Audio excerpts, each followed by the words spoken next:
Muito bem, estamos ao vivo? É isso? Eu... Ah, tá, beleza. Muito bom. Então, estão me avisando aqui que eu não me preocupe porque tem um pequeno delay. Então, ainda não me vi aqui no meu retorno porque vocês nos veem primeiro. Bom, então é isso, pessoal. Mais um episódio aqui do Farol dos Lagos Podcast. Farol dos Lagos, esse podcast, essa revista digital que também é um podcast. Ah, então estamos aqui para mais um episódio. Eu sou Renato Santos. Quero começar agradecendo aqui aos nossos apoiadores maravilhosos, como eu sempre digo. Os nossos apoiadores, que são a Casa Feliz, a casa mais feliz aqui de Armação dos Búzios, que fica na Turíbio de Farias, vizinho aqui, pertinho da Rua das Pedras. Charmosíssima e famosíssima Rua das Pedras. E também agradecendo a Fábrica de Acessos Marketing Digital. Se você está precisando aí criar ou aumentar a sua presença digital, eu indico para você Fábrica de Acessos, a sua agência de marketing digital. Procura o Estevão, fala para ele que o Renato indicou para você a Fábrica de Acessos e ele vai te dar uma consultoria sobre um diagnóstico sobre a tua presença digital da tua empresa, 0800. Fala para ele que foi o Renato que te indicou. E agradecer também a Galeria e Ateliê Flori Menezes, onde você encontra belíssimas obras de arte aqui na Rua das Pedras, a famosa e charmosa Rua das Pedras aqui em Armação dos Búzios. Procura lá a Galeria das Pedras e a Galeria Ateliê Flori Menezes, tá bom? E agradecer, claro, por último e não menos importante, é claro, ao maravilhoso Ringo Artes Visuais, um tremendo artista visual, artista plástico, que você pode aí contactar e contratar para te prestar um serviço com certeza da melhor qualidade. Um artista talentosíssimo, é o Ringo Artes Visuais. E você fala com o Ringo pelo 22 99776 8284. Muito bem, senhoras e senhores, esse é o Farol dos Lagos Podcast, mais um episódio. Lembrando que você nos assiste pelo Facebook, tá? Estamos ao vivo agora pela nossa página e também você vai nos assistir no YouTube, no nosso canal lá no YouTube, que depois o vídeo vai para lá e os cortes irão por aí pelas redes sociais, pelo nosso Instagram, olha só, Fábrica de Acessos, não, Farol dos Lagos. Fábrica de Acessos é a agência, nossa apoiadora, tá bom? Mas é tudo com F. Então, Farol dos Lagos, Fábrica de Acessos. Farol dos Lagos, beleza? E hoje tenho o prazer, a honra de receber aqui no estúdio, aqui frente a frente comigo, para bater um papo de frente com o Renatão, né? De frente com o Renatão é uma boa ideia, hein? Tinha de frente com o Gabi, de frente com o Rerê. Então tô aqui com o maravilhoso Marcelo Oiticica, músico e produtor cultural. A gente tem muita coisa para conversar aqui sobre as atividades musicais culturais aqui em Armação dos Búzios. Marcelo, por favor, um salve para nossa audiência. Pô, boa noite, Renato. Prazer estar aqui, cara. Tá aqui nesse teu canal, Farol dos Lagos, e com esses apoiadores que você tem, que são com certeza uma diferença aí em Búzios. Prazer imenso. Vamos trocar uma ideia, bater um papo, falar sobre o que tem acontecido e o que vai acontecer aqui nessa nossa península tão ensolarada. Pois é, uma península super ensolarada. Hoje não tanto, né? Tá um climinha ameno, né? Passou o verão, agora tá tudo mais tranquilo. Mas é claro que Búzios é sol e verão, digamos, verão o ano todo, né? Porque aqui na nossa maravilhosa região dos lagos, a gente tem praia para todo lado, belíssimas praias, algumas das praias mais maravilhosas do Brasil e do mundo, né? Estão por aqui.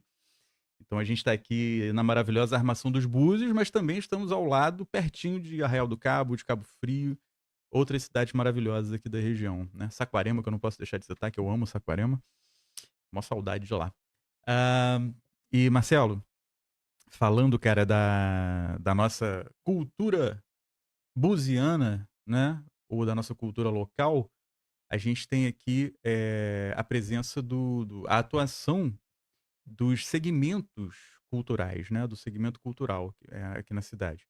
E você está à frente de um desses segmentos como o conselheiro, né? Do segmento música. Talvez seja um bom gancho para a gente começar esse bate-papo, você falar um pouco da tua atuação nesse segmento e daí a gente vai desenvolvendo. Pois é, Renato, eu tô aí há um biênio, né? Os conselheiros, eles atuam bienalmente, E o meu biênio foi o biênio 23, 25, porque a eleição foi em outubro, se não me engano, de 2023. Na verdade, 24, 25. Aí a gente tomou posse, eu e a turma que se elegeu comigo, em 2024 e vai até o final desse ano, agora, 2025. É uma cadeira dentro do Conselho de Cultura Municipal, em que os diversos saberes artísticos, né, estão representados. Assim. É um movimento de conscientização, né, da classe artística como um todo, e eu acho que vem dando certo, porque, inclusive, novas cadeiras estão sendo pleiteadas dentro do segmento, como a da literatura, enfim. Alguns movimentos mais tradicionais aqui dentro da cidade já estavam contemplados, mas outros segmentos estão entrando, tomando consciência da importância, né, da articulação política, em prol da política pública, né, dentro do setor cultural. Assim, tem uma diferença, assim, que eu acho que às vezes as pessoas tendem a confundir um pouco, e é também super normal, né, que isso aconteça. É porque o segmento ele não é um sindicato. Uhum. Ele não é um sindicato, não é uma associação, ele tem a função de fazer política pública, pensar em política pública junto com a sociedade. Então, às vezes ocorrem algumas cobranças nesse sentido. Pô, podia ter uma representatividade maior dentro dos comércios e das casas, sim, poderia também, eu acredito nisso, isso que eu tenho falado com os pares. Porém, não é o fundamento do conselho atuar nessa questão. Mas, talvez por uma articulação ainda não muito definida dos membros, é, com relação à questão comercial dentro da cidade, talvez a gente tenha uma cobrança nesse sentido. A gente está nessa luta, esse ano foi um ano importante. O ano passado e meio do ano passado, já é uma luta que já vem há mais tempo, mas se intensificou no meio do ano passado para início desse ano, que é a questão da gente definir o nosso CPF da cultura. O que é o CPF da cultura? Às vezes, para a pessoa que não está muito acostumada com esse linguajar, o CPF ele é composto como o nome diz, 3 pilares principais, que é o conselho, onde tem os membros do conselho com seus diversos segmentos, que é um processo que já vinha vindo desde antes. Acho que o conselho, a nossa presidenta Xana, tá aí, do setor do audiovisual, já vinha já há algum tempo. C de conselho, P de plano, né, e F de fundo. Então, o plano de cultura é o que a gente vem traçando desde o ano passado, assim, numa luta importante, em que própria sociedade civil, mas também o, o, o governo municipal atua, porque o governo municipal tem cadeira dentro do conselho, né, a gestão. Então, a gestão e a sociedade civil estão unidas nesse ponto, em busca de formar esse plano de cultura que já está muito adiantado e, salvo engano, agora está na Câmara para ser aprovado, para aí a gente ter acesso ao nosso fundo, que também já tinha sido criado, mas por questões legais ele precisava ter essa formalização desse plano de cultura, onde abrange os diversos setores culturais, e ele está, salvo engano, repito, tramitando na Câmara para ser aprovado. Então, a sociedade civil, junto com a gestão, tem trabalhado nesse sentido. A atual gestão é o nosso querido Alan Câmara, que é o nosso secretário de Cultura, mas esse Uhum. processo também não vou deixar de fazer justiça, começou com o Romano, que era o nosso antigo Uhum. secretário de Cultura, que também fez um trabalho nesse sentido. Então, é tudo somar, cara, tudo somar para a gente chegar no objetivo que é ter uma cultura respaldada por uma legislação que corresponda aos anseios, né, da sociedade e do segmento cultural como um todo. Aham. O o segmento, hã, ele não é um sindicato, como você falou, né, mas é ele que faz essa ponte entre os atores do setor, né, no teu caso da música, né, dos músicos, com o poder público, não é isso?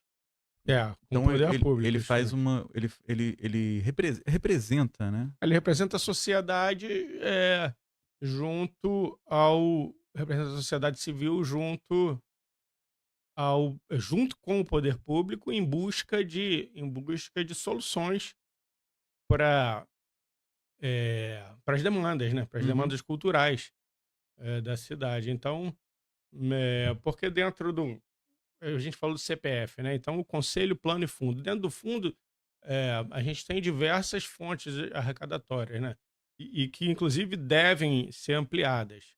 Então, dentro do fundo a gente tem, dinheiro federal, a gente tem dinheiro municipal, a gente tem, ou deveria ter dinheiro estadual também, através da lei do ICMS.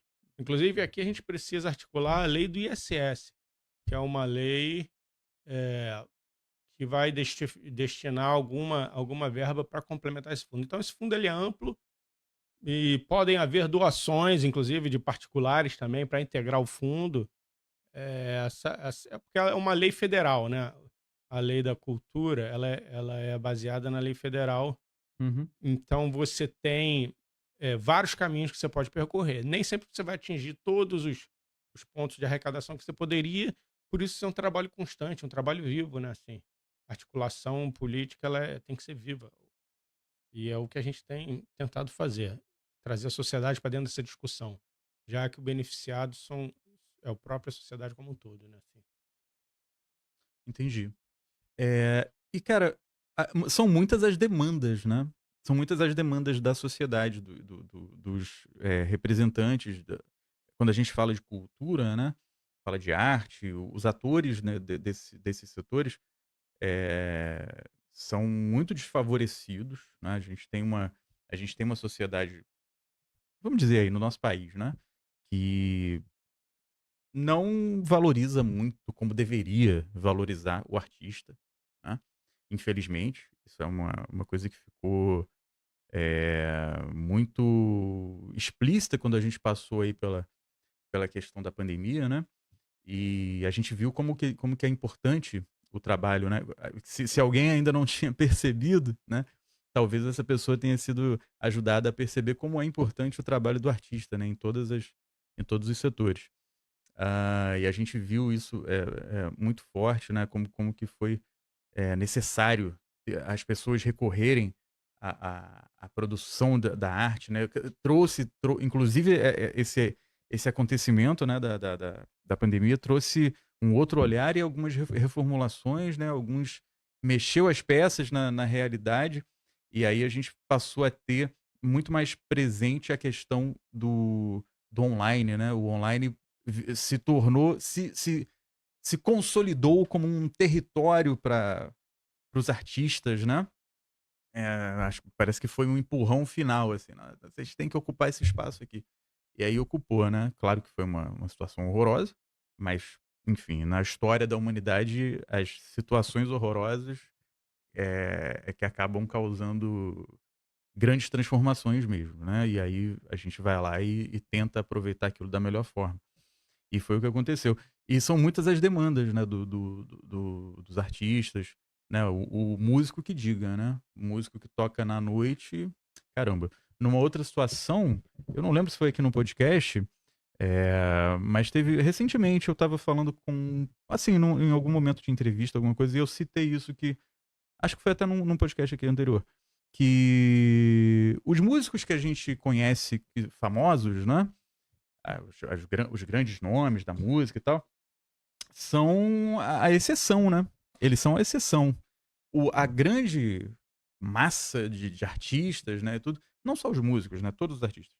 A grande massa, né, que compõe a classe artística são pessoas que não são conhecidas do grande público, né, e são pessoas que não estão tocando aí, no caso dos músicos, nos grandes shows, não são, atores que estão aí nos filmes famosos, né, são aquelas pessoas que todo dia trabalham, né, pra, né, manter ganhar o seu pão e trabalham muitas vezes em condições que não são as melhores, digamos assim, para dizer o mínimo, né.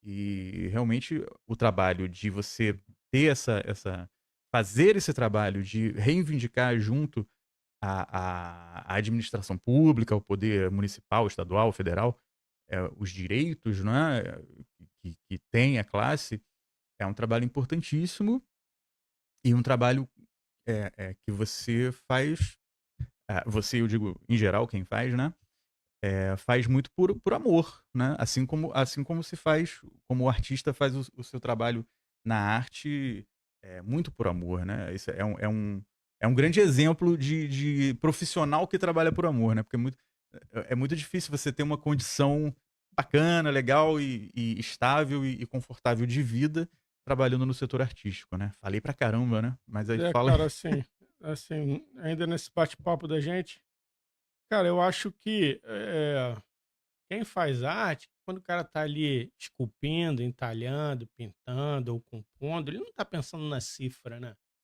Ele não tá pensando na grana naquele momento. Ele tá pensando em expor o sentimento dele. Em primeiro plano é se expressar, né? É botar para fora ali o que ele tem eh, dentro da concepção artística dele e do cotidiano, né? O que ele passa no cotidiano e transformar isso através da arte em alguma coisa mais palpável.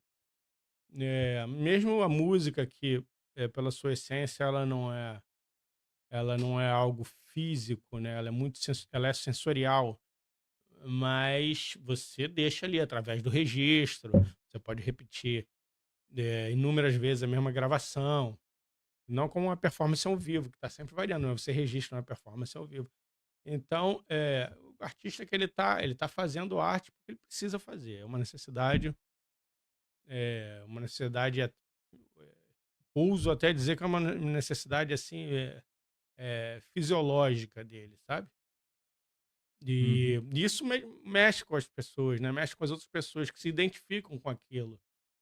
Olham a tua obra, seja ela em que campo for, e recebem um pouco daquela sensação que você, umas mais, outras menos, mas recebem um pouco daquela sensação que você, eh, passou ao compor, ao esculpir, ao encenar, ao criar, ao escrever. Então, um campo que é vivo, né? Um campo de saber vivo. E, mas as pessoas se acostumam muito assim a achar que não, pô, o cara é artista, ele. Você falou no negócio do reconhecimento, né? Muitos artistas não têm o reconhecimento midiático e tal, mas nem por isso deixam de fazer a sua arte, deixam de se expressar. E é como você disse, o artista não é uma classe eh, que tem uma hegemonia dentro dela, ela é muito fragmentada, tem seres e pessoas de diversas condições sociais, de diversos campos de pensamento político, e, e isso, por um lado, é bom, porque traz uma inquietude, traz uma eterna busca por algo, né? Assim, se fosse um pensamento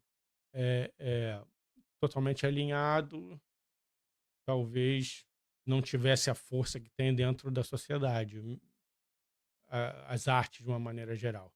Mas a gente tem que estar sempre nessa luta, porque a gente tem que pagar as nossas contas, a gente tem que criar nossos filhos, e então a gente faz a arte porque tem amor, porque tem necessidade, sente é uma sensação de realização, mas ao mesmo tempo a gente tem que saber lidar, que muitos artistas não conseguem, administrar essa questão comercial da sua arte, porque Agora, com as leis de proteção ao artista, talvez você não precise tanto, mas é uma coisa mais recente. Você não precisar estar pensando em como você vai se vender, porque você tem os editais que você pode angariar fundos de uma outra maneira. Mas isso é uma questão que sempre teve, né? Eu estou com 48 anos e faço arte desde os 15, 30, e lá vão 33 anos pelo menos. E a gente tinha essa preocupação desde de jovem de como a gente vai conseguir se sustentar dentro desse meio. E aí você tem as pessoas que ela tem a arte em primeiro plano, né? Assim, em primeira ocupação, mas tem pessoas que têm outras ocupações e fazem arte também. E são tão artistas quanto aqueles que vivem da arte, né? E essas pessoas, elas também remuneram sua arte ou optam por não remunerar porque tem outra fonte de renda, mas é um campo bastante eclético, assim, sabe? Tem bastante, nessa caminhada que eu estou, vejo que tem bastante diversidade dentro desse campo artístico. Não só pela questão que eu te falei dos campos artísticos, mas também por essa segunda questão que é a origem de cada um e, enfim, a necessidade que cada um tem dentro desse modelo de produção de arte. É, esse é um tema que a gente pode abordar por diversos ângulos, né? A gente pode observar ele por diversos ângulos. Agora, basicamente, né, diversos ângulos que eu falo é porque, assim, como você falou agora, né? Caramba, um músico, um artista, músico ou qualquer artista, você vai ter as mais diversas situações. Tem a pessoa que vai fazer o seu trabalho artístico ali buscando realmente cada dia ganhar o pão, né? Porque é a única fonte de renda. Ou você vai ter, em outros casos, a pessoa que não precisa que o trabalho artístico seja a sua fonte de renda, que ela tem outro, né? E, como você falou, é uma artista também, né? Agora, basicamente, eu penso que é importante olhar pelo o lado de quem realmente, né, tira dali o seu sustento, né, do trabalho artístico. E é complicado na nossa sociedade isso, porque os artistas não têm a valorização que deveriam ter, né? Eu não gosto de falar assim, no Brasil, porque não é só no Brasil, né? Tem várias situações no mundo, né, que a gente observa. Mas é claro que a gente tem realmente uma questão no Brasil onde o artista não tem a sua valorização como deveria ter, né? Isso parte muito, já te interrompendo, Renato, isso Sim. parte muito da articulação, da conscientização, assim, sabe? Eu acho que a gente começou falando sobre a função do conselho e os segmentos e a função dos sindicatos ou associações. E isso parte muito também da conscientização. É lógico que, assim, agora politizando um pouco mais, a classe dominante não quer que você se conscientize de nada, né? Pois Então, essa é uma das razões pelas quais a gente não tem uma valorização grande dos artistas aqui no Brasil, né? Porque a arte é algo que faz você pensar, né? pois é. E quando você pensa, cada vez Você que você questiona, né? cada vez que você pensa mais. Pois é. E quanto mais você pensa, mais você questiona, né? Pois é. E questionar não é uma coisa muito interessante para algumas pessoas aí na nossa sociedade, né? E aí, cara, assim, essa questão das leis de incentivo, né? Isso é muito importante e justíssimo, e o fomento disso, no desenvolvimento do acesso dos artistas a essas leis, né? Veio também junto com essa questão da pandemia, né? É Pois é, curioso. assim, porque as pessoas gostam muito Teve de um dizer, porque empurrão tem uma lei de incentivo, tem um protecionismo, tem. Por que pro arte? Cara, isso já existe na sociedade como toda. Pois Você, é. o governo dá. isenção fiscal de para um É. monte de segmento. O governo, a função do Inclusive governo para é quem, procurar um equilíbrio social. inclusive dá para quem não precisa, Pois é, né? então, mas as pessoas têm esse estigma, né, de dizer que o artista, tal, ficou estigmatizado aquela coisa da Lei Rouanet, né, É. cara, essas pessoas não sabem nem o que é a Lei Rouanet. Pois é, nem É uma sabe nem o que é abnegação, que tá por exemplo, você falando. já deve um imposto, em vez de você É. levar esse imposto direto para a Receita entrar no cofre da União e ser redistribuído, você joga direto na fonte. Então, as pessoas elas não sabem, assim, porque tem um preconceito Hum. muito grande, né, assim, quanto à classe artística. E esquecem de que já existe incentivo fiscal de tudo quanto é ordem, para tudo quanto é setor, Uhum. sabe? Eu acho que o governo ele tem que procurar ver o equilíbrio e nas diversas esferas procurar equilibrar a sociedade. Aham. Assim, Sem dúvida. e a conscientização vem daí. Então, quanto mais informação, quanto mais programas assim, igual o seu, que trouxerem essa consciência sobre a função de cada um, ou sobre cada um que se propõe dentro desse mecanismo todo, eu acho que só tem a acrescentar. Eu acho que com o tempo, Renato, as coisas vão se enquadrando de maneira melhor. Tem coisas que não tem volta e na sociedade brasileira encarar as artes como parte fundamental da educação do ser humano e como parte de mudança social de uma maneira como um todo, eu acho que isso não tem mais volta, não. Eu acho que o caminho vai ser esse daqui para frente. Talvez um pouco mais rápido, talvez um pouco mais devagar, mas não tem. Eu acho que daqui para frente a gente não vai mais ter o que a gente tinha no passado. Eu acredito também que esse caminhar para frente ele é progressivo e só vai piorar, né? Para quem acha Para quem torce contra. para quem torce para quem torce contra, só vai piorar. E isso é muito bom. Mas olha só, essa coisa das leis, né, cara, de incentivo. Ainda falando, vamos mudar um pouquinho o disco, mas antes de mudar esse disco, deixa eu falar de um ponto aqui que eu penso que é bem importante dentro ainda dessa ideia, né, das leis de incentivo e tal.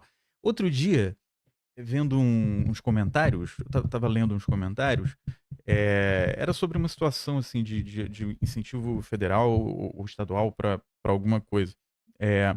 E alguém que tinha comentado lá assim, capinar um terreno ninguém quer. Eu li aquele comentário, né? Ou você que não quer pagar bem pro cara capinar o teu terreno, né? Tem isso também, né? Pode Porque ser. o cara com fome, ele vende a mão de obra dele a preço de banana, né? Pode ser, exatamente, é um outro ponto. Agora, depois que eu li aquele comentário, eu fiquei raciocinando, né? Aí eu pensei assim, mas olha o argumento da pessoa, né? Capinar um terreno ninguém quer. Quer dizer, assim, ele tava falando assim, você tem que ir lá capinar um terreno, ou fazer o trabalho que quer que seja, pra você ganhar o dinheiro. Pra poder tocar violão. Ou ele tava querendo dizer assim, né, que tava bem claro, né, que era o que ele tava querendo dizer, que eu não tô lendo o pensamento da pessoa, era muito óbvio. Ele tava querendo dizer o seguinte, você tem que trabalhar pra ter dinheiro, você não tem que ficar aí atrás dessa lei de incentivo ou desse apoio aí. Você tem que ir trabalhar pra conseguir o teu dinheiro. Mas aí o cara, ele não pensou que esse dinheiro que vem aí de um incentivo, de um apoio público, né? Esse dinheiro, ele surgiu de onde, né? A pergunta. Os cofres públicos, eles são abastecidos com o quê? Esse dinheiro surge magicamente, vai lá no final do arco-íris e pega o pote de ouro, aí e bota nos cofres do governo? Não, né? Os cofres da administração pública, eles estão cheios de riqueza produzida pelo trabalhador. Pois é. Caramba, tem uma coisa chamada imposto, né? Todo dia você abastece o cofre público. Nada mais justo que desse cofre público saia recursos para auxiliar, pra educação, impulsionar. pra saúde, exatamente, pra mobilidade urbana, pra cultura, por que não? Claro, é essencial. Né? Então a pessoa ela não fez esse raciocínio, né?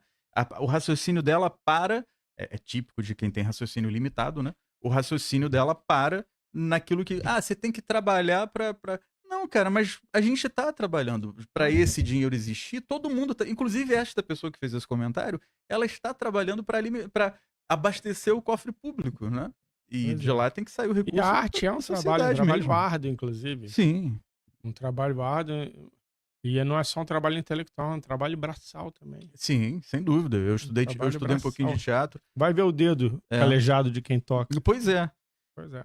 Quando eu fiz um cursinho de teatro, o pessoal, os professores comentavam, né, ou tinha um professor especificamente que falava: "Olha, o ator ele é um operário, tá, você não pense que você vai, se você tá pensando que ser ator, ser atriz é aquela coisa que você vê no filme, Glamour. o glamour, né, não é isso não, você é um operário, você vai, quer fazer teatro? Vai fazer teatro? Vai fazer teatro? Vai fazer cinema?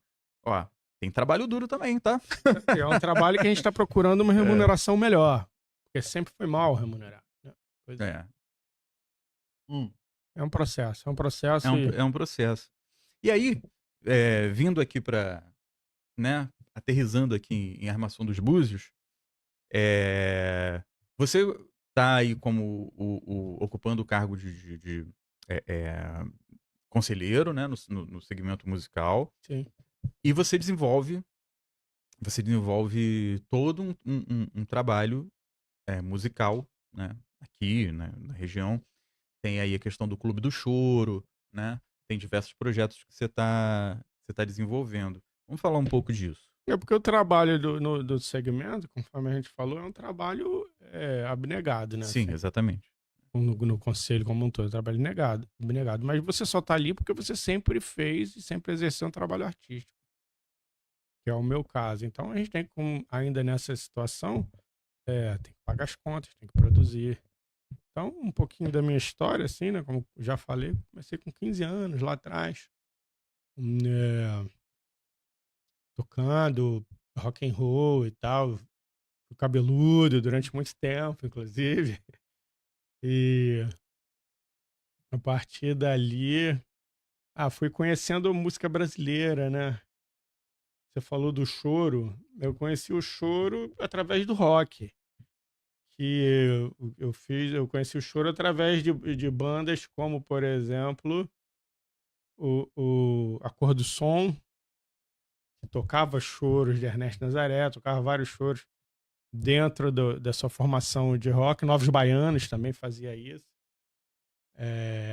Tocava choro dentro da formação da banda de pop rock, né? E aí fui conhecendo o choro. eh, Aí fui apresentado pelos vinis que a minha avó tinha, inclusive vinis de 78 rotações, que eu tenho até hoje, tá lá em casa. Gravações assim, originais. que a vi- Pra galera mais nova, assim, existia a vitrola, né? O vinil, que agora tá voltando. Mas antes do vinil, tinha as bolachas de 78 rotações. Era uma música de cada lado. Era uma bolacha dura, encostou, quebrou. Inclusive, nessas mudanças todas, perdi algumas. E você tinha que ter uma vitrola um pouco diferente, que ela tinha uma outra rotação. E aí eu comecei a começar a conhecer música brasileira. Dali, samba, né? Assim, o samba começou a entrar na minha vida também. Eu fui morar em Vila Isabel e aí conheci grandes amigos que até hoje são amigos meus, do samba, e em Vila Isabel. E dando uma passada assim rápida, né? Depois a gente pode falar um pouco mais detalhado de cada momento desse. Eh, eh, Aí com o tempo fui estudar áudio, né? Já mais velho, fui estudar áudio, abri um estúdio de gravação que eu reabri aqui em Búzios e gravei vários discos. A maioria deles de choro, né, os projetos que eu encabecei e fiz a produção fonográfica, são projetos meus de choro, discos bonitos que estão rodando por aí, com bandas que têm uma certa bagagem já. Veio a pandemia, tive que fechar lá no Rio o estúdio, em Vila Isabel. Minha mãe já morava aqui há mais de 20 anos e eu vim para cá.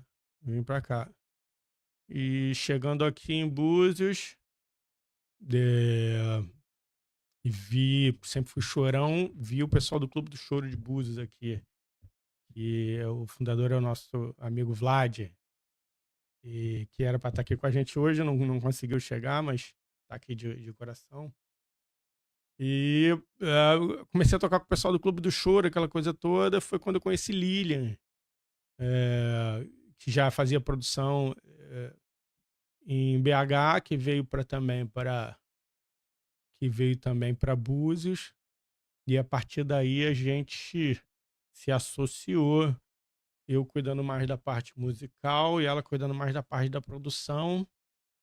Eu trouxe o meu CNPJ para cá, que já tem uns 13 anos, que é a MNO Produtora, e aí dentro desse CNPJ a gente faz produção de música brasileira hoje.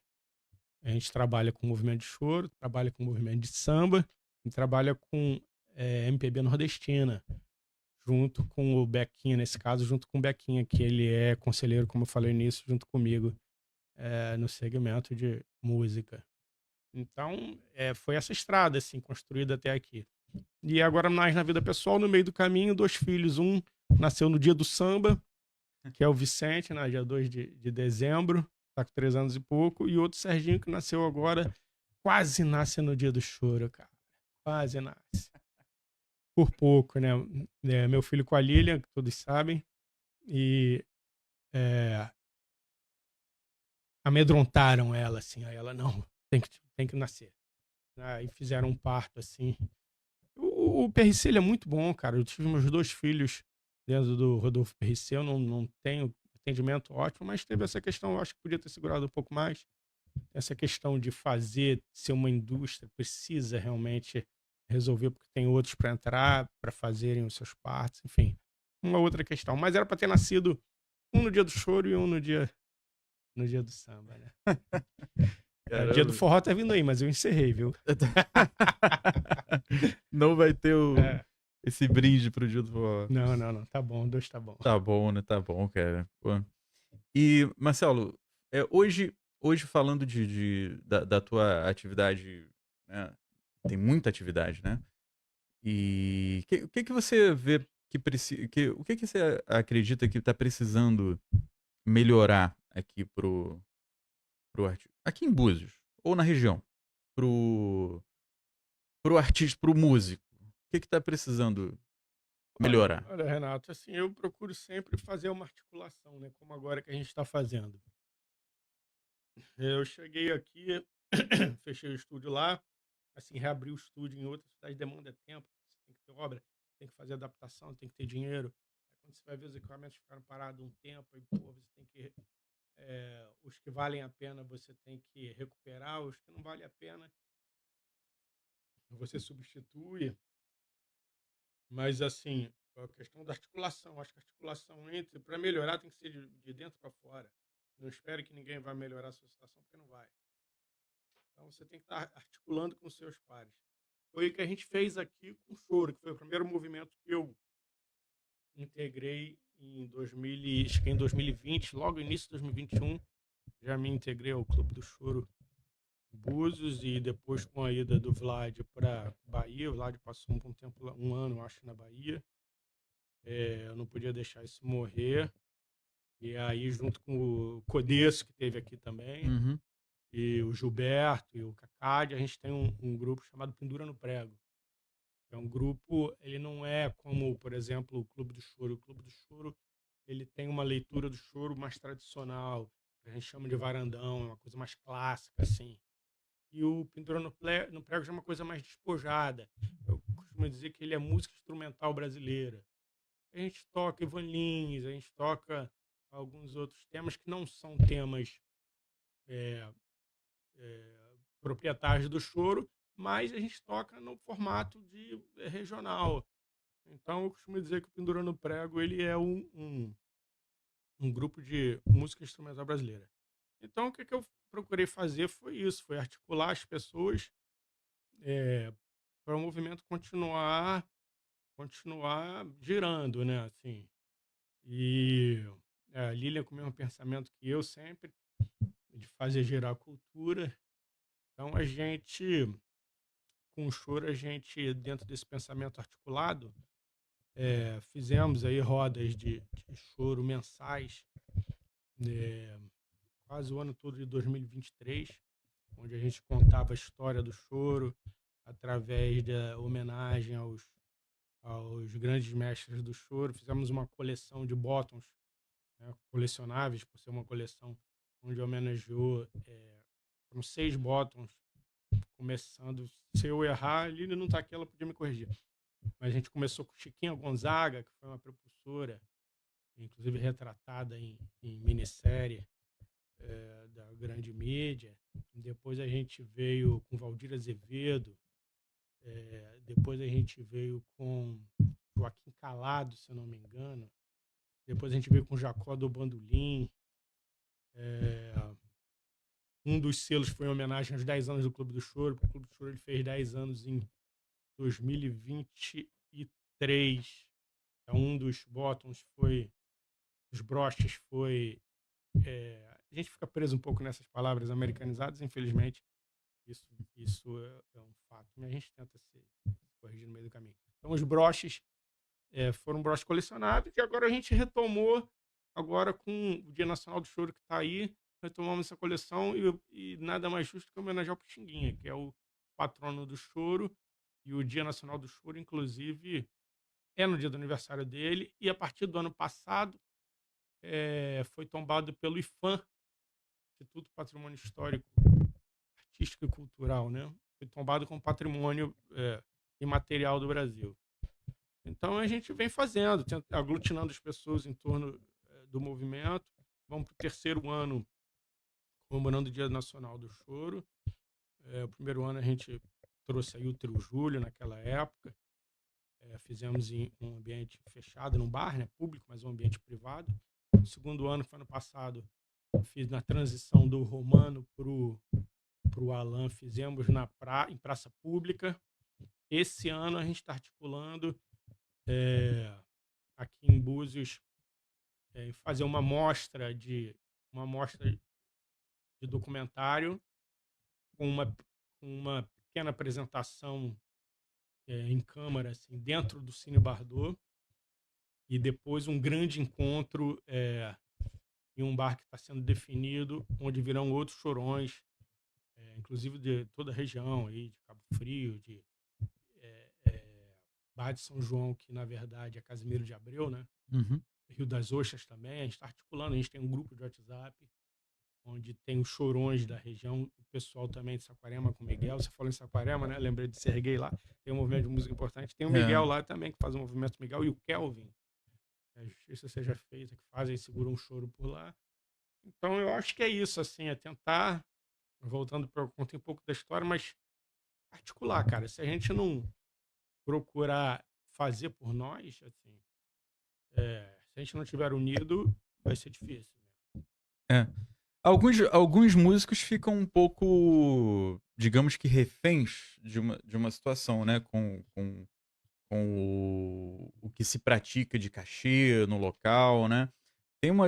Eu já ouvi algumas reclamações, né, do pessoal aqui em Búzios, né? O cachê aqui, pessoal, não é tão bom, né? Claro que eu estou usando palavras polidas, mas o que eu já ouvi, né? O pessoal reclamando de uma maneira mais forte. Inclusive, já me falaram que Saquarema é um lugar onde o cachê na noite é muito melhor, né? Você enxerga que aqui em Búzios tem realmente uma questão assim, quando o cara depende do cachê de uma casa, ele acaba sofrendo um pouquinho aqui em Búzios? Cara, assim, depender de cachê, todo artista depende do cachê. Aquele papo que a gente começou antes. Se ele não tem uma outra profissão, uma outra fonte de renda, ele vai depender do cachê. Agora, eu acho assim que o Búzios, por ser uma cidade cosmopolita, a gente tem uma rotatividade muito grande, assim, né, de artistas. Então, a gente tem aqui um grupo que já se fixou e permanece aqui na cidade, mas ao mesmo tempo tem muita gente que entra e sai. Teve gente que conheceu no passado que não está mais aí. E isso contribui para essa questão que você levantou, porque o cara ele não tem um compromisso aqui. Ele vai fazer e se não tiver bom para ele vai sair fora. Eu não estou aqui para também julgar a necessidade e o valor de cada um, mas o Búzios tem característica que é diferente, por exemplo, das outras cidades, né? Uhum. É uma questão social, questão socioeconômica, né? Então, a gente vai ter que lidar com isso de alguma maneira. Vai ter que lidar com isso. As casas, algumas têm sensibilidade, outras não têm. Uma ideia que eu dei, embora não seja uma função do conselho, mas eu dei essa ideia. Em vez de apontar a caixa de casa ruim, vamos fazer um selo de casa amiga da cultura. Então você aponta as casas boas. Então, olha, essa casa aqui recebeu um selo aqui de amiga da cultura por valorizar, porque isso vai tudo, não passa só pelo cachê. Isso vai desde o tratamento que o cara recebe numa casa. Pô, às vezes o cara vem com som lá nas costas, lá não sei de onde, dentro de uma van. Porra, essa casa não pode ter uma caixa de som, cara. Uhum. A casa não pode ter uma caixa de som? É. Acho que pode, né? Essa casa, às vezes, o músico fica lá, na hora de toca a noite toda. Aí no final da noite, na hora de se alimentar, porra, sabe, uma situação um pouco, às vezes, degradante. Pô, precisa disso, sabe? Vai afetar tanto o lucro da casa esse tipo de coisa. Eu acho que, eu volto a dizer, eu acho que quem resolveria isso de uma maneira mais plena seria uma formação de um sindicato. Uhum. Um sindicato com aquele viés mesmo de chão de fábrica, de organizar a coisa de uma maneira ou de outra, sabe? Uhum. E arrumar maneiras de se fazer respeitar. Então eu acho que o caminho é esse, assim, né? Então a gente passa por isso. Búzios tem esse problema de... Não é um problema, não vou dizer que é um problema, é uma característica. Assim, Uma característica. Uma característica de Búzios, e por isso Búzios é do jeito que é. É uma cidade que tem essa visibilidade, né? Um pouco maior do que as irmãs aqui dos lagos. Você não disse que é um problema. E isso que a gente acabou de falar especificamente, concordo com você que a gente pode dizer que é uma característica e não um problema. Mas Búzios tem um problema. Búzios tem um problema. Na minha opinião, né, o problema de Búzios é que Búzios é Búzios. Então, é uma marca, né? Virou uma marca já há muito tempo. Então, assim... Tem um glamour, né? Tem esse... Sim. Então, quando você tem um lugar como Búzios, ele se vende sozinho. É muito fácil. É fácil vender alguma coisa de Búzios, né? Eu tenho uma pousada em Búzios. Eu tenho um bar em Búzios. Eu tenho eu tenho um mercado em Búzios. O negócio que seja. Assim, claro que não é em todo o território municipal, mas falando do que está no centro, ou próximo ao centro urbano, né, da cidade, por onde os turistas passam, principalmente falando, né, é fácil vender, porque aí você tem um negócio ali e você sabe que vai ter público, porque a própria cidade já está tão no conhecimento das pessoas. Então, que bota a música ao vivo? Que as pessoas vão vir, né? Calma, eu vou chegar lá. As pessoas virão de qualquer forma. Então, assim, é claro que não de qualquer forma.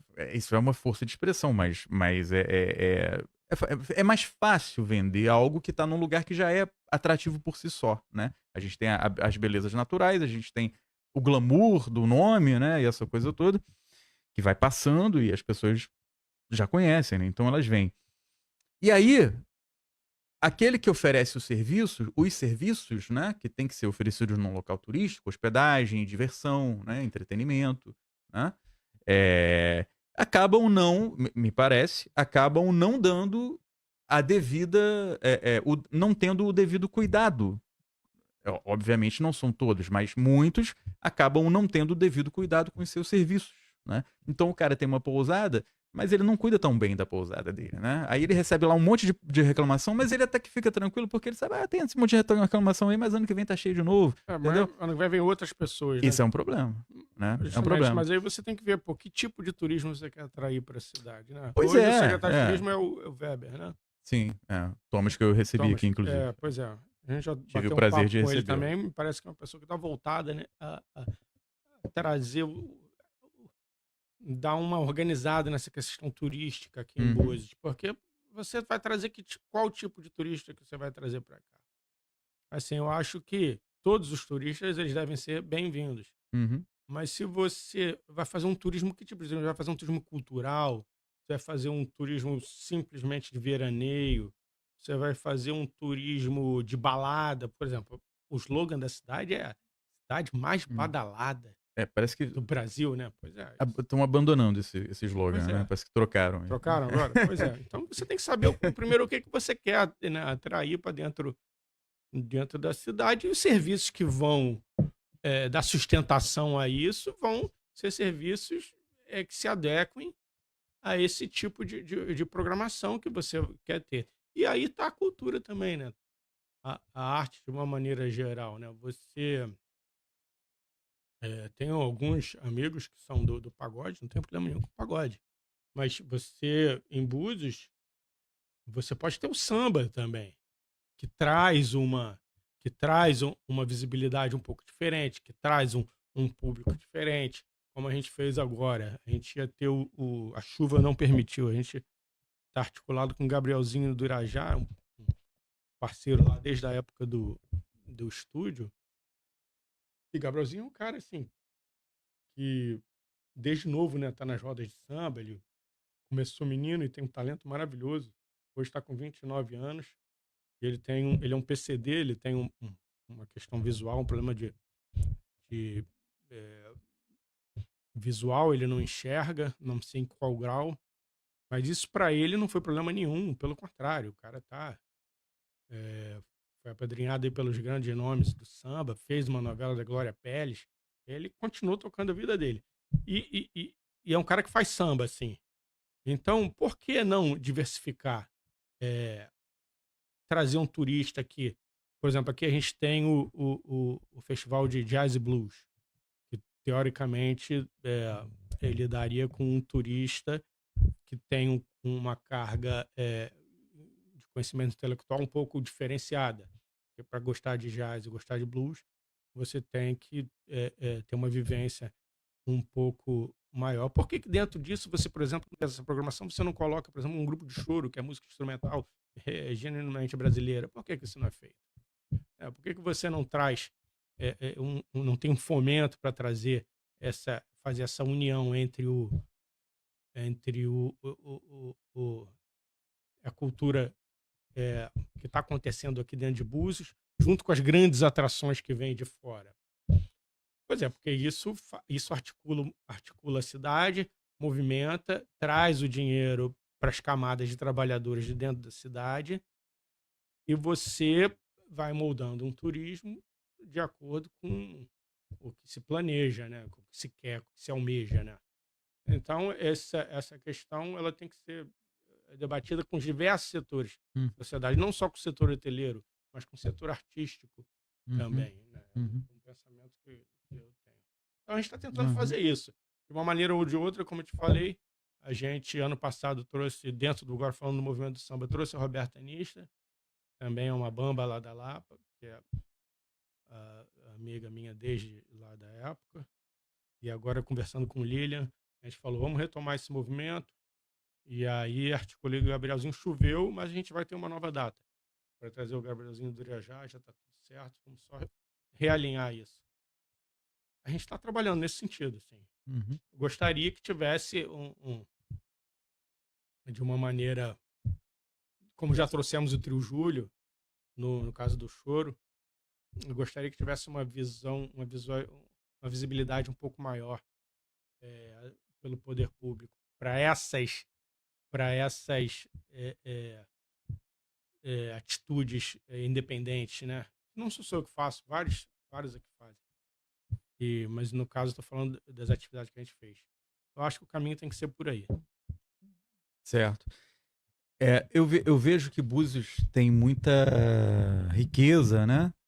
É, cultural, natural, né?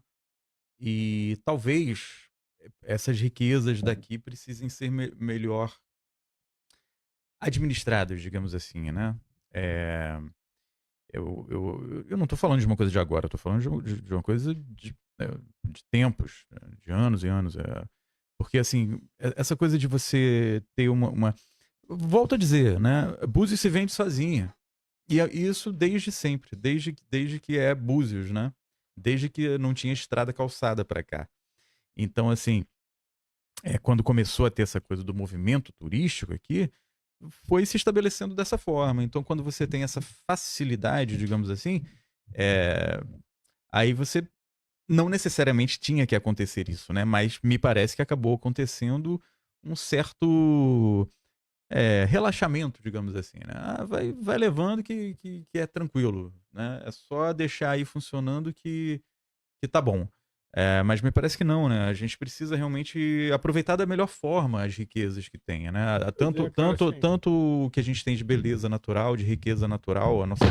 O que foi? O que é? Não ando armado, não, foi o celular. Ai, cara, que susto. Cara, Mas assim, o você que a vai numa gente tem, né, praia, de você vem aqui em riqueza. Búzios, veio uma vez com a sua família em Búzios. No ano que vem, você vai voltar em Búzios ou você vai pra Real do Cabo? Depende. Pois é. Agora, se você vem aqui, curte a praia e tem um festival interessante, ano que vem as praias são as mesmas, mas o Aham. festival vai mudar as atrações. Sim, Entendeu? é. Minha linha de pensamento? Aham. Talvez esse olhar aí, né, Casar, é o que tá faltando. fazer o É. casamento da natureza com a cultura. Aham. Para dar uma qualificação ao turismo, sabe? Sim, Não ser sim. só um turismo natural. Pode crer. Quando o Thomas esteve aqui, uma das coisas que eu falei com ele foi isso de que eu penso que as riquezas de Búzios não são tão bem aproveitadas e talvez falte aí um olhar, né, para isso. Eu citei, por exemplo, a questão da nossa fauna, que é muito rica, né? A gente tem aqui diversas espécies de animais e eles convivem muito próximos da gente, né?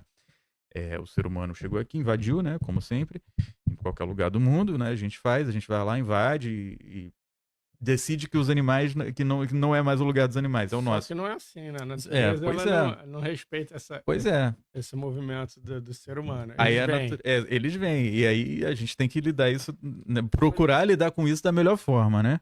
E me parece que aqui é uma questão que a gente não está lidando muito bem. Me parece que falta um olhar de carinho com os animais, né, com a fauna. E isso não é uma coisa assim de, temos que ser bonzinhos com os bichos. Não, não é isso. É uma questão de ser inteligente, né? Porque eles estão aí. Eles fazem é, um equilíbrio. Teve aquela. Existe a questão do equilíbrio natural que é necessário com a preservação das espécies, né? E, inclusive, poderiam ser integrados nessa coisa de um movimento para atrair os turistas, né? Com esse olhar, com esse foco na questão da natureza, né? Porque Pois aqui a é. gente tem as trilhas e tudo, mas acho que não tem uma Teve aquele abordagem. surto de escorpião, você se lembra? O escorpião Sabe amarelo, quem come exatamente. escorpião? É o nosso maravilhoso saruê. Pois é, É. uns chamam de cossaco e tal. Gambá. Pois é. Lá onde eu moro tem muito cossaco, assim. Inclusive, eles entram na caixa de som, assim, aí deixam lá o seu rastro, né? Se é que você me entende. Na caixa de som, aí eu tenho que ficar sempre nessa questão. Mas você falou da fauna, mas é a mesma questão a flora, cara, assim. A flora aqui tem uma APA, né? Uma área de preservação ambiental, na Serra dos Emerências, que é a APA Pau Brasil, né? Uhum. A APA Pau Brasil. E aí eu volto a dizer, sociedade independente procura os seus caminhos dentro disso. Você tem ali o Boitatá, o Bloco Boitatá, que tenta não faz com muita maestria a luta ambiental. E você tem outros entes, assim, a gente, por exemplo, no samba. O nosso samba se chama Samba Arabutã. Arabutã, o que é o Eu Arabutã? ia te perguntar isso. O que é Arabutã? Arabutã é o pau-brasil, mas o pau-brasil com a visão do nativo, o indígena. Quando o europeu chegou aqui, o pau-brasil já existia e se chamava Arabutã pelos indígenas e pelos povos originários. Uhum. Então o português chegou, pau-brasil. Pô, pau-brasil para o português, para o indígena era Arabutã. Então a gente, quando montou essa roda de samba e nomeou de Samba Arabutã, foi pensando justamente nessa questão da resistência. Por aqui já tem uma APA para o Brasil, e o significado, a importância do pau-brasil em diversos, do Arabutã em diversos segmentos, né?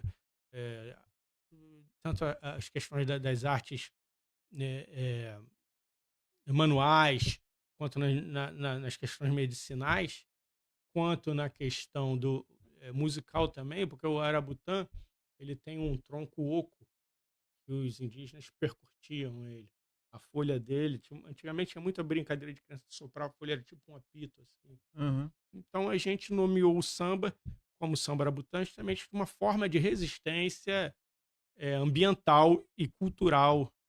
E aí vamos fazer samba de resistência, samba de raiz, e a gente traz dentro desse samba essa sonoridade. A gente tem um sete cordas, que na minha visão é importante para manter a questão do contraponto dentro do samba. A gente trouxe o Papaya, que é um trombonista também, então a gente está tocando com um trombone, que isso é legal. E a rapaziada da percussão segurando, é, oradores daqui, da Rasa, um pessoal que a gente foi conhecendo e se identificava com o movimento de samba e foi trazendo para dentro desse movimento. Então, eu acho que é isso, a população está tentando fazer a parte dela, de segurar a peteca. Agora, tem que ter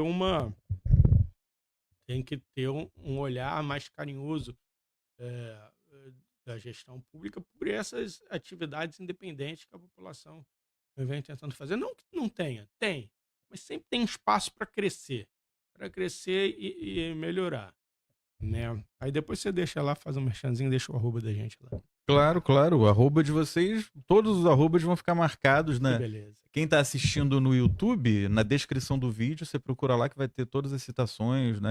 Arrobas e tudo mais. Quem tá vendo o corte em alguma rede social também vai estar marcado aí. Instagram, né? A gente vai marcar tudo. E. Pois é, né, cara? É tanto ângulo pra gente olhar, né, as coisas. E eu gosto de bater nessa tecla de que Búzios precisa ser melhor.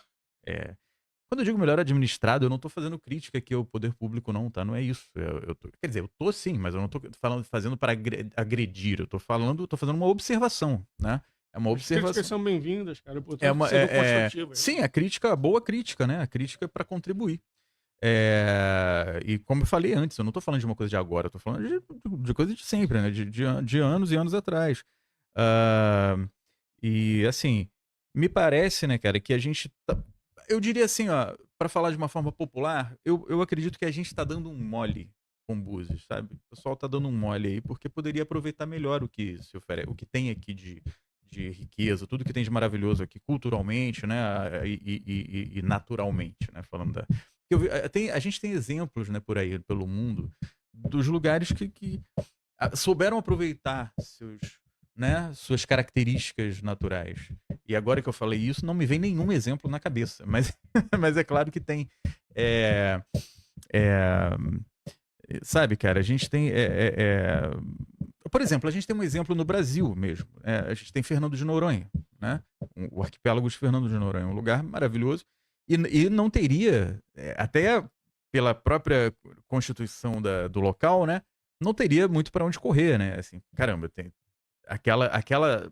toda aquela natureza ali, né? Tudo que tem de riquíssimo ali é explorado, né? Da melhor forma, no bom sentido do Pois é, termo, né? o Fernando de Noronha ele tem uma limitação, né, cara? Tem uma Assim, é limitação uma limitação de,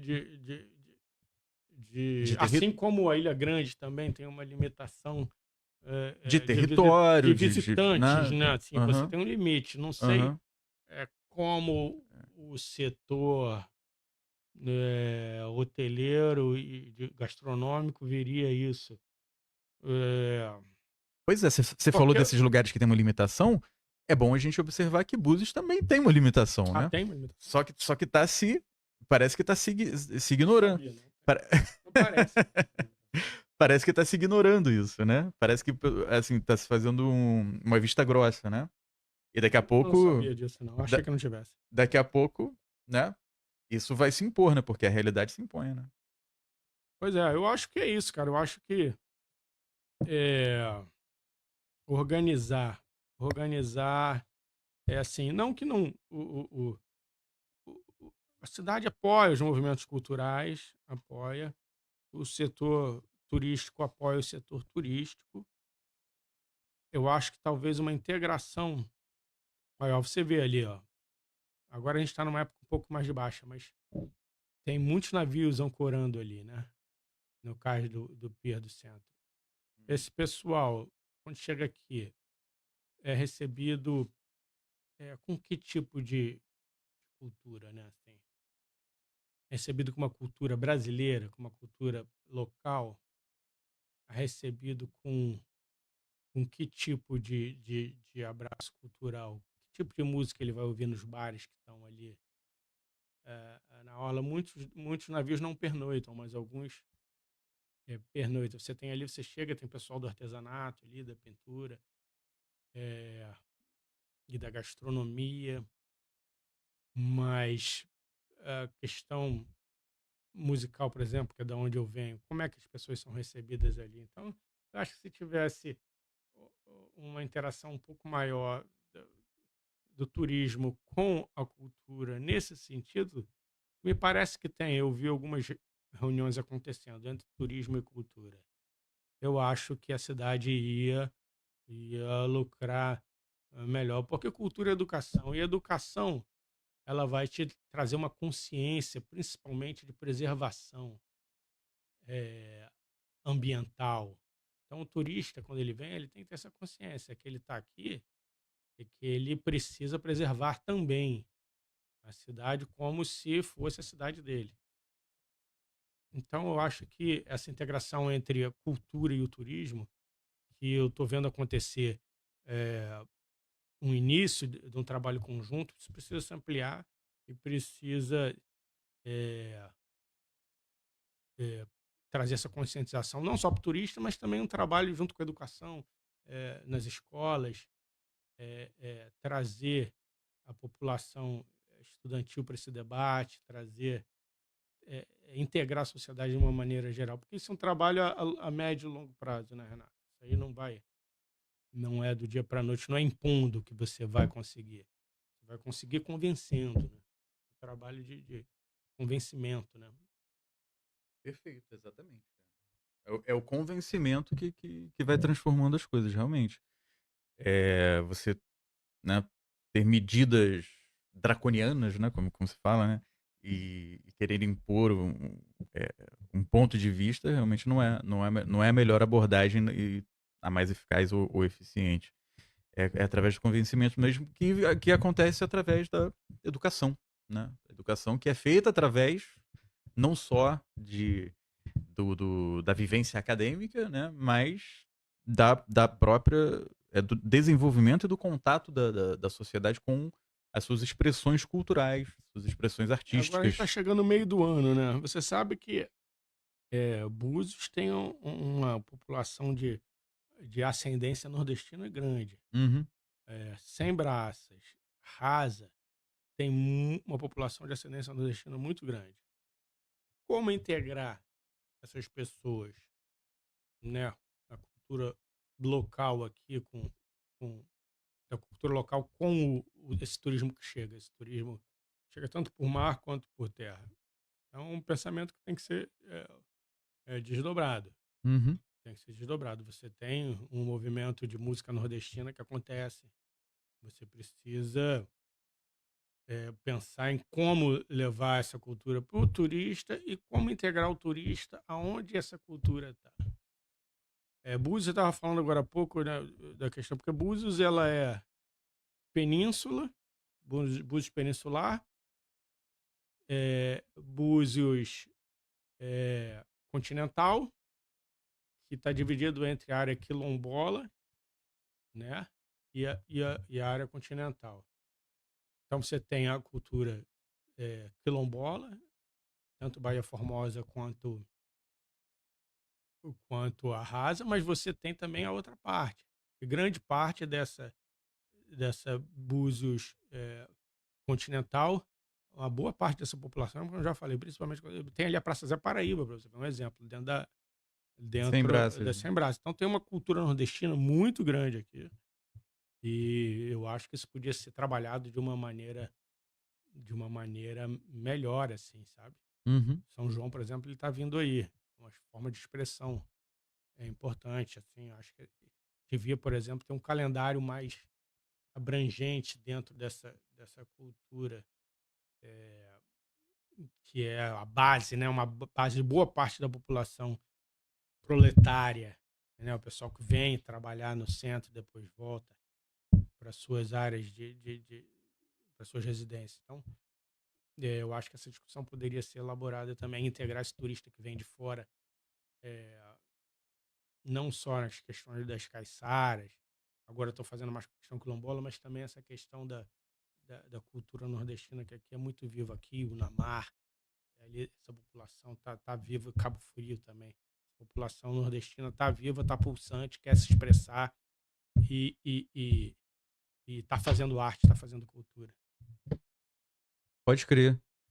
E você, inclusive, né, falando disso, falando da expressão artística com a música nordestina, né, com a cultura nordestina, a música especificamente falando, você também está desenvolvendo um projeto nesse sentido, né, com essa carga, né, com essa expressão, que é a banda lá, É o som de que Itália. tem esse nome curioso, aliás, É né? o som de Itália. O som de Itália é aquele som da madeira sendo esculpida, sendo entalhada, né?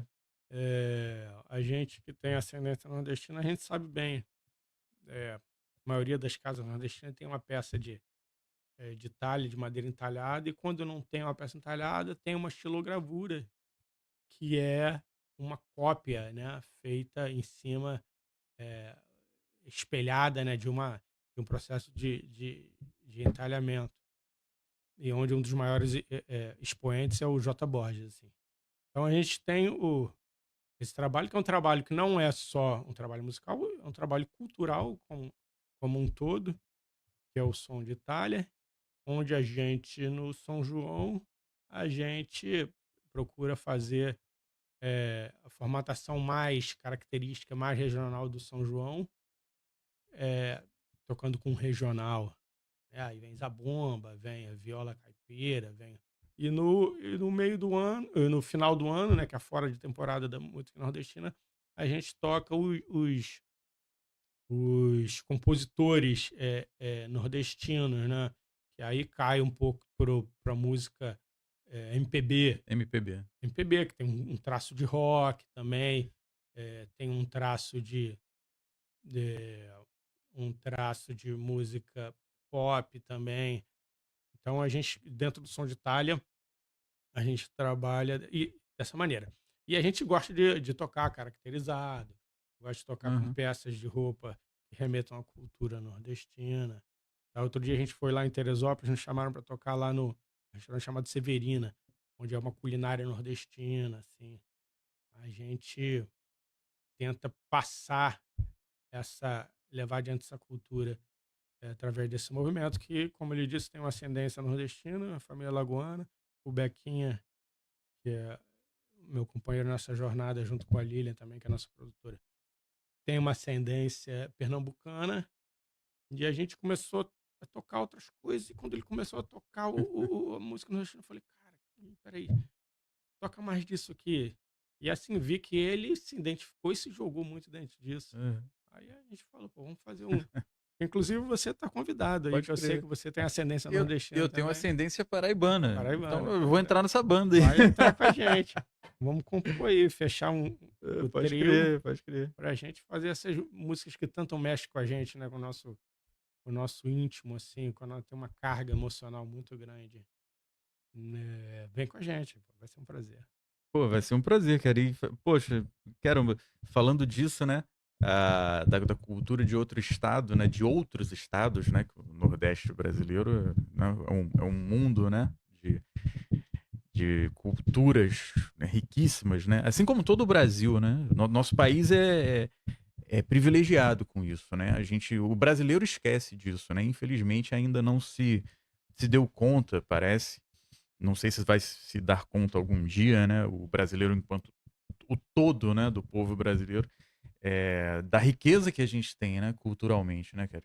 país é um Pois é. mundo de. O Nordeste, pô, você vem lá, você tem desde as culturas lá quase beirando o norte, né? Aquela fronteira lá do Pará, com o Pará, que o Maranhão ele é nordeste, o Pará ele é norte. Minha avó era paraense, inclusive.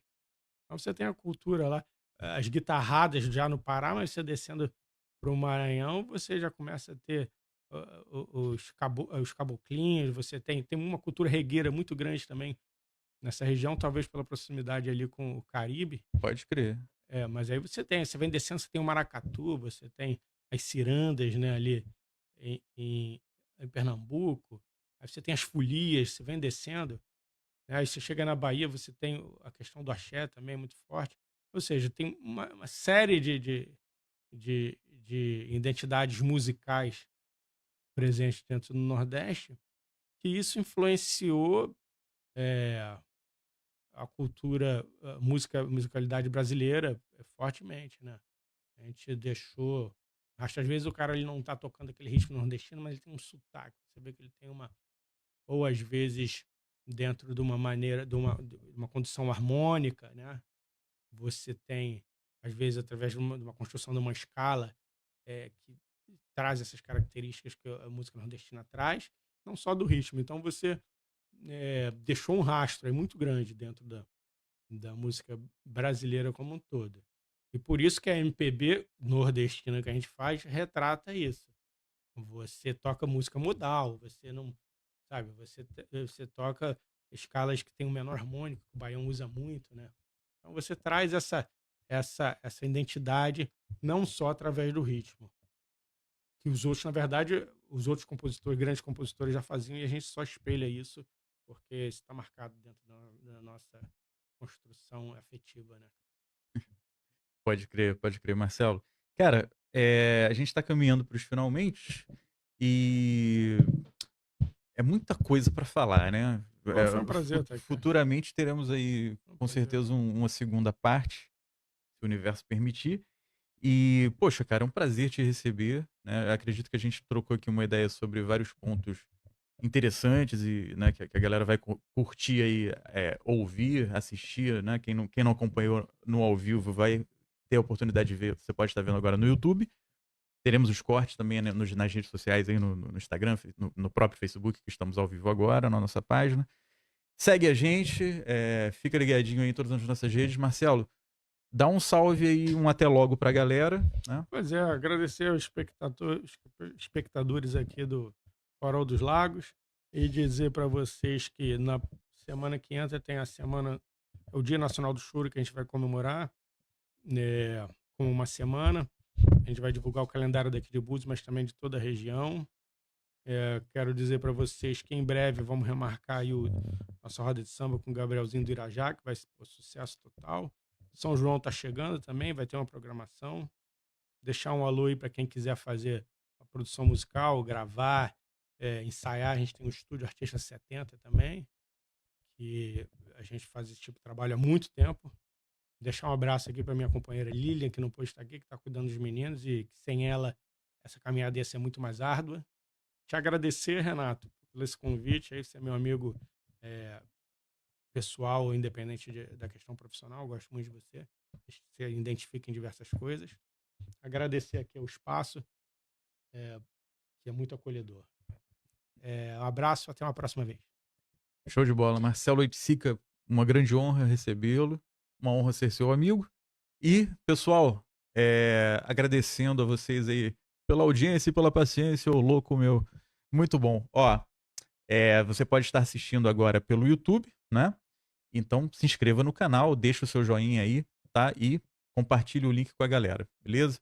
Muito obrigado. Eu sou Renato Santos e esse foi mais um episódio do Farol dos Lagos Podcast. Ah, antes de eu encerrar, deixa eu falar uma coisa que eu esqueci de falar outro dia.